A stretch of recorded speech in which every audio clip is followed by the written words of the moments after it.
In this video, we're migrating SQL Server stored procedures into dbt models running on Snowflake. We'll start with existing stored procedure code, analyze the business logic, and convert it into dbt models using Altimate Code skills and migration best practices. Since the raw layer is already populated in Snowflake, our focus is on rebuilding the transformation layer in a modern, version-controlled dbt project. Then we'll compile the project, run cross-database data diff validation, check schema differences, build everything inside of Snowflake, and create an interactive validation dashboard showing migration status, validation results, lineage, and the details teams need to trust in migration.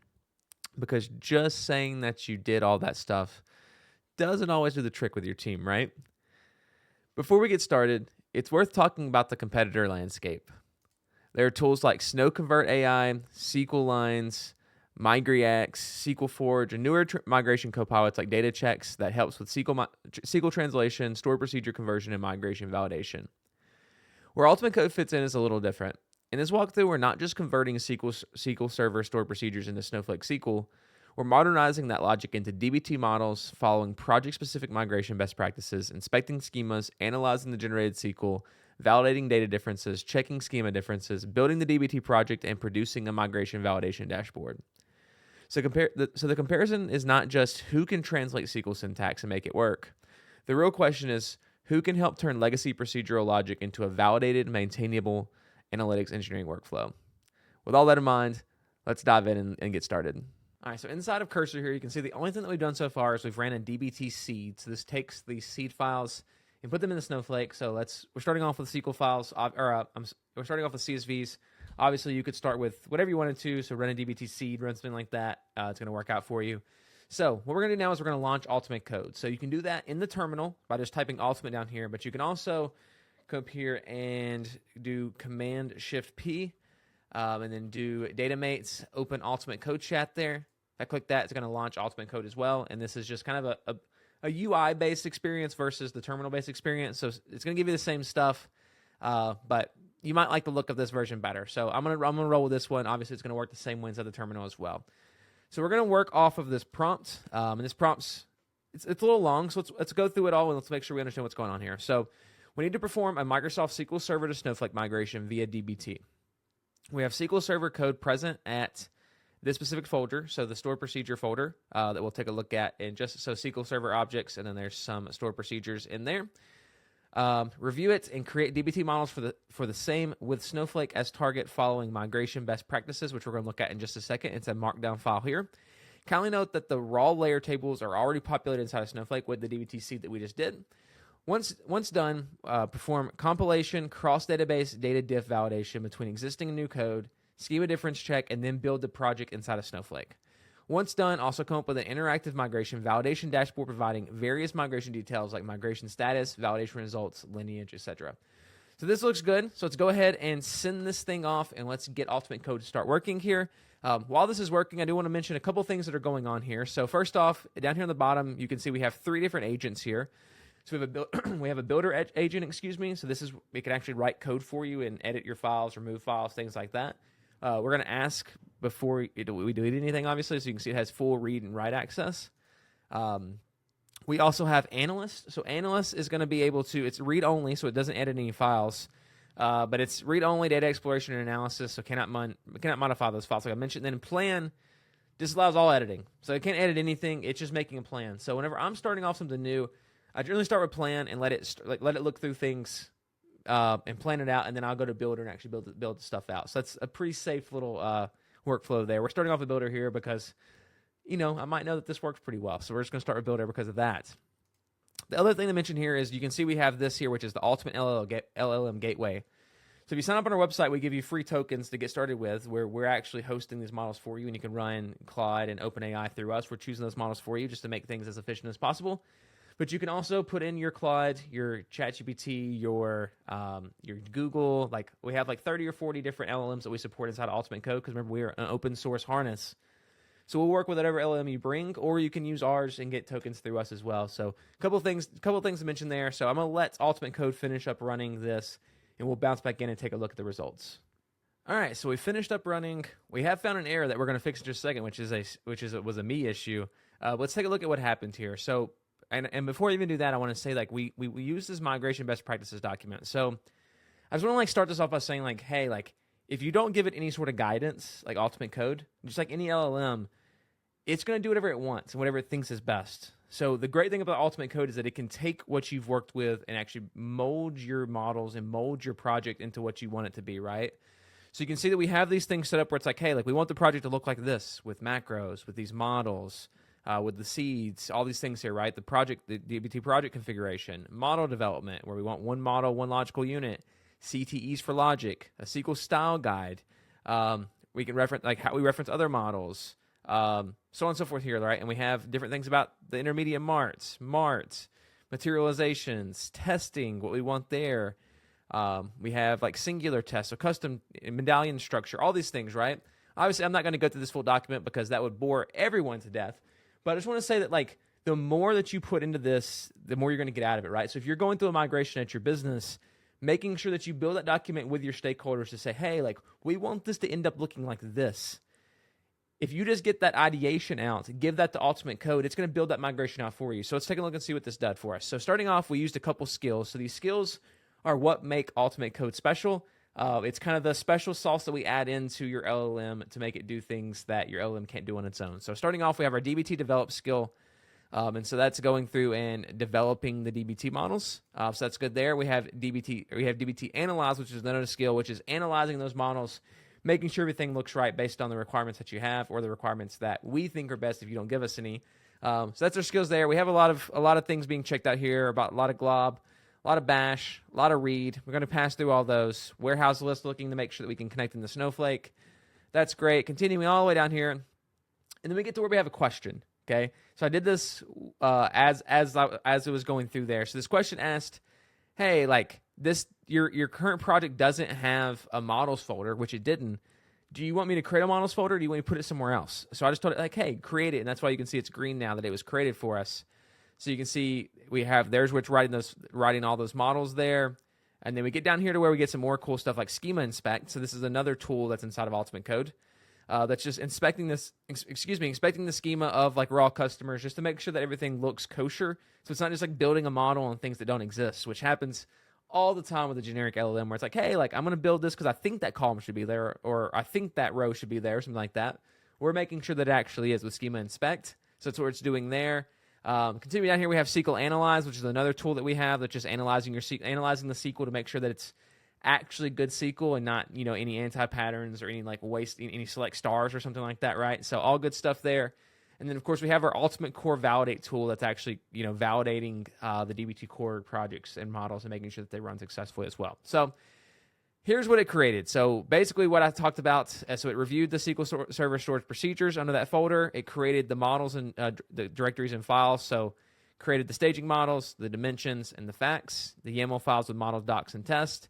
Our migration validation dashboard updated the project to include a dashboard layer, which it's going to build out in just a second as well. We have a blocker, though, and the blocker is Steven doesn't know how to use Snowflake that well. It's okay. If you're doing migration, you probably are new to this other tool as well. So I thought that it would create these schemas for us inside of Snowflake, but unfortunately, it's not. So what's telling us is like, hey, like it's giving us some help here, saying, hey, like if the models are going to land in like you want it to land in silver, gold, or analytics, or staging silver, staging gold. And so what's going on here is that the DBT project is currently, I said, hey, like this is what it looks like Snowflake. Do I need to create these schemas?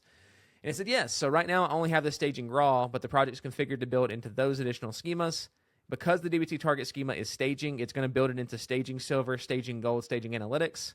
And so I either need to create those, or I can create silver, gold, and analytics, and then it's going to add that macro for us to get rid of that prefix. So I'm going to go into Snowflake and build these things out. So silver, gold, and analytics. So going into Snowflake here, into Eastman, which is the database that we're working with here. I can go up here and add a schema. And we said we need silver, I believe, right? So I think we needed silver, gold, and analytics. So perfect there. So silver. So I'm going to add that. And we should see that pop up under Eastman here. And of course, once these are created, we can rerun this and it's going to add that stuff in there for us. So there's silver. We're going to add gold.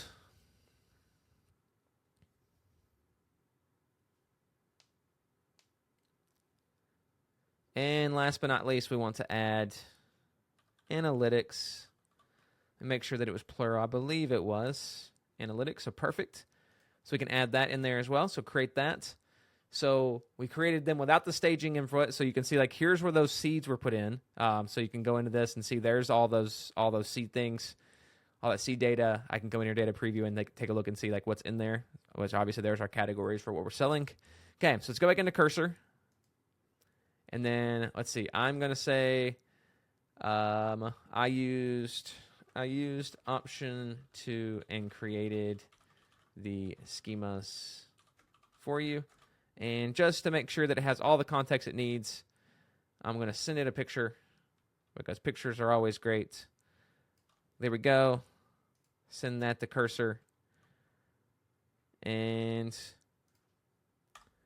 we should be good to go, which of course it's saying like, hey, it could create them, it could create them in the, like with SQL scripts, but clicking it inside the UI is just as easy, right? So we've created this now. The schemas are good to go. Now it's going to go back and create these models and run them inside of the Snowflake instance. So we'll bounce back in and talk about what it did whenever it's finished up now. All right, so Altimate Code's been working here, and you can see there's just a lot of reading, a lot of editing files. You can see edit some names of the files here. Just continue editing through here.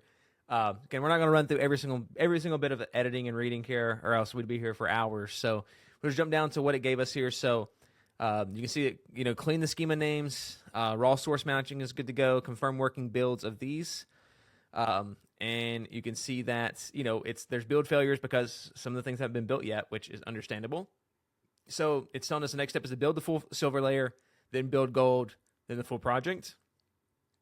And you can see it's completed. Reviewing the SQL Server stored procedures, created Snowflake dbt migration models, added schema docs tests, added schema naming macro, map sources to actual Snowflake raw tables, and then built and validated these models here.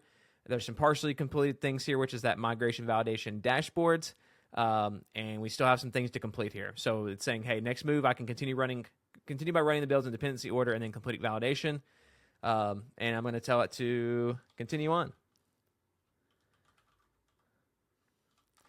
And so again, like what's great about this is that LLMs can sometimes just like, if you give it a big task like we gave Altimate Code here, sometimes they'll just like run for a really long time, and you don't exactly know what's going on behind the scenes, and it doesn't give you any updates until the very end.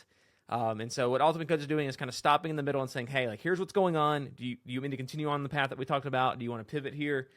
Which I think is really great. So like I said, we'll let it continue on its path, and we'll bounce back in when it's finished and continue to talk about what it's doing on each one of these steps. All right, so it's finished running the dbt build. So all the data is now inside of Snowflake. And you can see some of the tools that we've been using. So Altimate Code Validate, SQL Analyze, data diff has been running here as well. So this is looking at the difference between the data. It's a really important skill inside of Altimate Code. And we're going to talk more about it as we keep going here. But so anyways, there's the SQL Server information there. And of course, we can come down here and like what it actually ran at the beginning was we ran a row count check. So we looked to see like, hey, dim customers should be 35 rows. It's the same thing inside of Snowflake. 150 inside of sales, same thing there, and then 30 inside of daily inventory for both tables as well. So the row counts are looking pretty good. However, just because row counts are equal doesn't mean the data is equal. So what it's doing now is it's refreshing its Snowflake connection. It's going to pull in some data from both sides, like from both the SQL Server and Snowflake, and it's like actually going to validate kind of row by row to make sure the data looks exactly the same. And so that's what it's currently working on right now. And we'll pop back in whenever it's finished running that and talk about whether the data matches like it's supposed to, whether it doesn't, and how we're going to fix it. And we're going to go from there once Altimate Code's done running. All right, so it finished running here our data diff, and we got a nice summary here showing what happened at the end of this thing. So successfully migrated the SQL Server stored procedure, built all these things out. So I got down here at the bottom, verified matching row counts between these three tables, validated the sample Snowflake outputs, confirmed they align with the expected business logic. We've then confirmed that the fact sales calculations are producing expected values for these four things. We used the data diff as part of the migration validation, which was in that fact sales to make sure that these things matched up with what we thought it would be, which is actually going the SQL Server, making sure the data is matching between the two. So it did great there. And the end result is the dbt migration project is building cleanly in Snowflake and providing validated outputs for the migrated models. Okay. So the only thing we have left to do is building out the dashboard. So lastly, can you build out the dashboard that we discussed at the beginning. Okay, so it's going to build out a dashboard that we can look at, that you can provide to your stakeholders and say, hey, migration from SQL Server to Snowflake, here's what happened, here's what the table was, here's what it is inside of Snowflake, these type of things, right? So we'll let Altimate Code get to building this dashboard, and we'll pop back in and look at the finished results. All right, so we can see that this dashboard is now created. It's a nice HTML dashboard using the data viz tool that we have inside of Altimate Code. And as you can see, we have some nice KPIs at the top. We have 8 out of 8 validated models, 2,100 rows across the models, 38,600, which is part of the fact sales KPI, so the gross sales represented in the sales fact. And then, of course, we have our inventory value KPI at the top as well. So we have some information, some good information about each model here. So we have the row count by model, so you can see dim date is obviously a much bigger model than everything else that we have going here. Primary KPI per model, of course, different KPIs there for each one of these. Validation status, of course, if this was ongoing and continuing, so we could create this dashboard at the beginning and have it updated as we go. But since we're done here, we have all green, which is great. We have some notes here of just like when this was generated, like it's validated in Snowflake, so on and so forth there. But what I really love down here at the bottom is we have this table. And this table is telling us, first off, our migration mapping. Because if you're a user at a company, you need to make sure your stakeholders know, hey, this store procedure is now this in Snowflake, right? So our USP load dim customer, excuse me. Sound like I was saying Doug Dimmadome. That's a Fairly Odd Parents reference. If you're in your 30s, you got that one. Okay, so load dim customer goes into dim customer, which is the dimension here, and it tells you where to find it. So under models, gold, dimensions, dim customer.sql.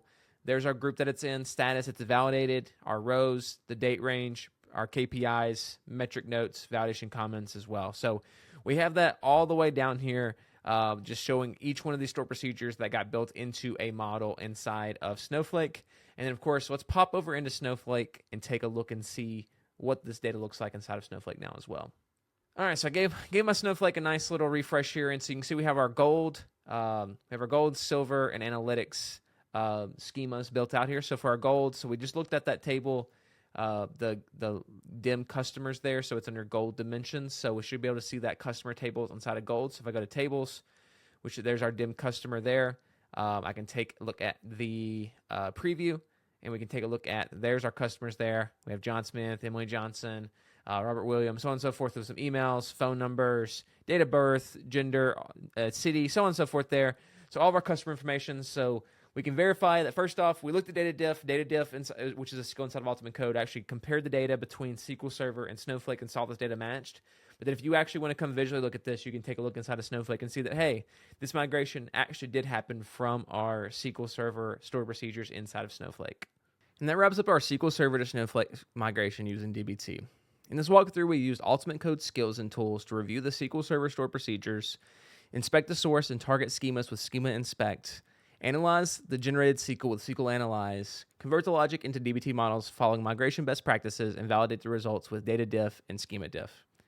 We also checked the lineage so that we could understand how the migrated models connect back to the original logic, then use the data viz skill to create an interactive migration validation dashboard showing migration status, validation results, schema differences, and lineage details.